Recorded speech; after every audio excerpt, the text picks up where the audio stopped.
Bonjour à tous, et on se retrouve aujourd'hui pour un nouvel exercice de géométrie, prévu pour le groupe C. Donc allons-y.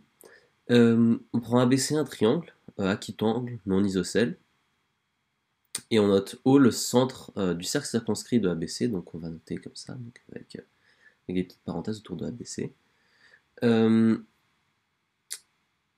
Ensuite, on prend l'intersection des droites BC et AO, et on note ce point E.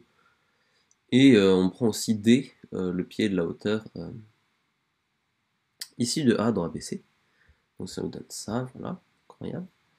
Euh, Ensuite, on prend la perpendiculaire à AE, passant par E, euh, et on regarde ces intersections avec les droites AB et AC.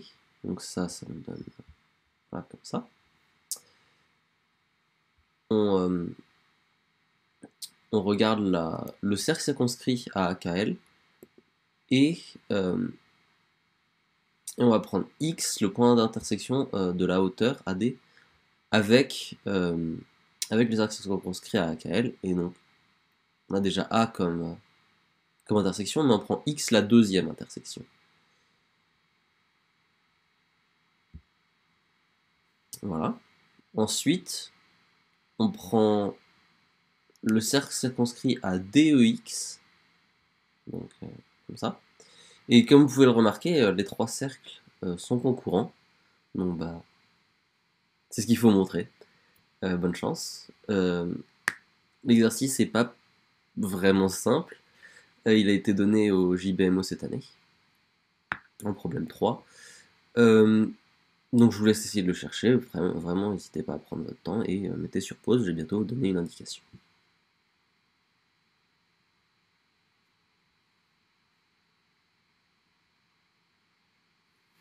Ok, donc pour ceux qui ont besoin d'une indication, c'est pas une très grosse indication, mais au moins ça vous donne un début de direction, disons. Donc c'est qu'est-ce qu'on peut dire des angles BAD et OAC. Je vais essayer de faire des choses avec ça. N'hésitez pas à reposer la vidéo, j'ai bientôt donné la correction.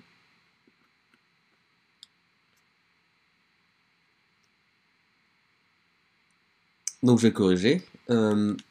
Pour ceux qui ont réussi à faire l'exercice, bien joué à vous. Vous avez fait un problème euh, de JBMO, ce qui est pas énorme.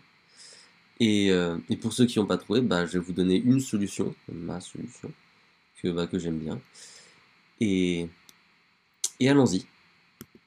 Donc déjà, on va commencer par montrer l'indication, qui est que BAD est égal à OAC. Donc ça, en fait, c'est pas vraiment dur. C'est d'ailleurs un résultat qu'il est bien de connaître, qui est donc que OAC est égal à BAD. Et c'est vrai, peu importe le triangle. Donc comment on fait pour montrer ça? Eh ben on regarde OAC, parce que OAC est isocèle en O, on va voir OAC qui est égal à 180 moins AOC sur 2. Et maintenant on utilise l'angle au centre, qui nous dit AOC est égal à 2 ABC, pour se retrouver finalement avec OAC est égal à 90 moins ABC, 90 moins ABC, c'est directement BAD, et on a gagné. Voilà, donc on est très content. Ensuite, on peut faire par une petite chasse aux angles, on peut montrer que les triangles AKL et ABC sont semblables. Donc comment on fait pour faire ça? KAL et BAC, ils sont égaux, ça, il n'y a pas trop de problème. Et ensuite, AKL, c'est égal à AKE. Ensuite, AKE, parce que AKE est rectangle en E, par définition. AKE, c'est égal à 90 moins KAE. Et ensuite, ensuite, on utilise que BAD est égal à OAC pour dire que notre angle KAE, c'est également l'angle DAC. Donc, AKL, qui est égal à 90 moins DAC, est donc égal à ACB. Et on a gagné. Donc ça nous dit que AKL est semblable à ACB. Et en fait, on va se rendre compte que il y a un peu une correspondance entre les triangles ABC et AKL. Par exemple, ici D, c'est le pied de la hauteur issu de A de ABC.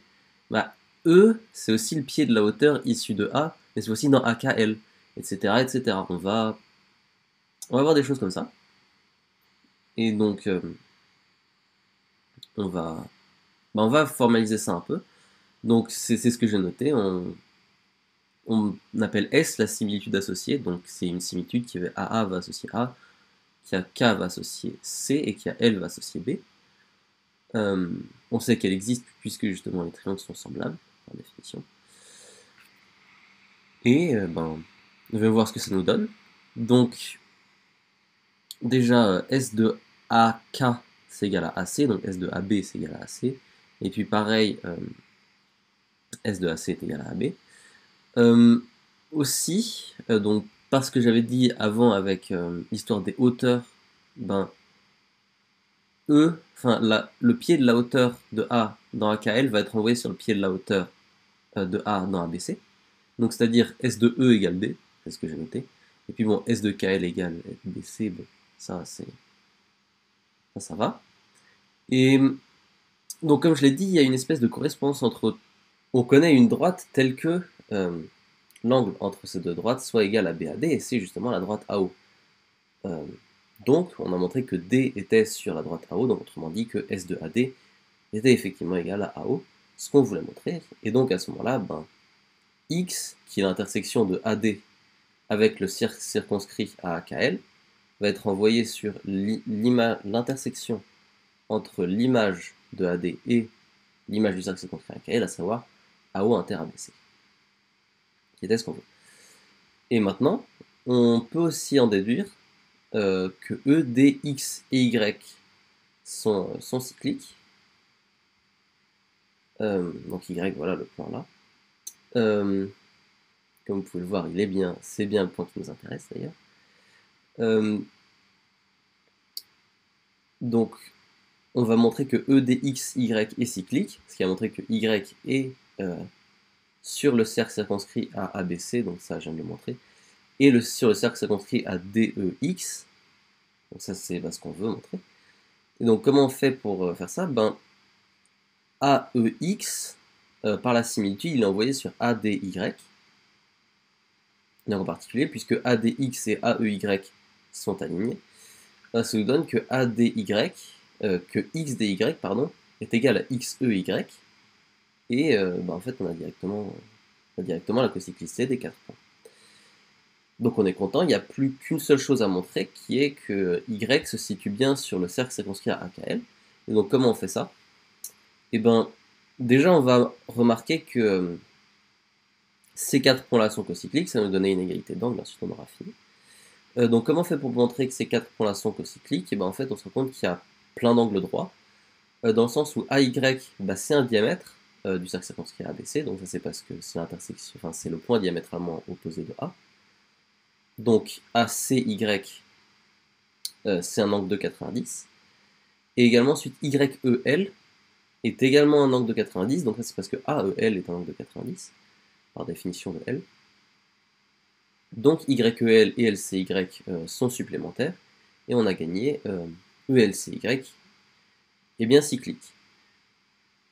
Et ensuite ça, qu'est-ce que ça nous donne? Finalement ça nous donne que,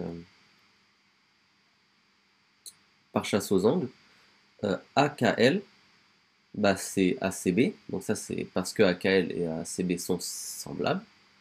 Et ensuite ACB, c'est ACE. Et une fois qu'on a ACE, on est content, puisque on sait que ACE et AYL sont semblables. Donc ACE est égal à AYL.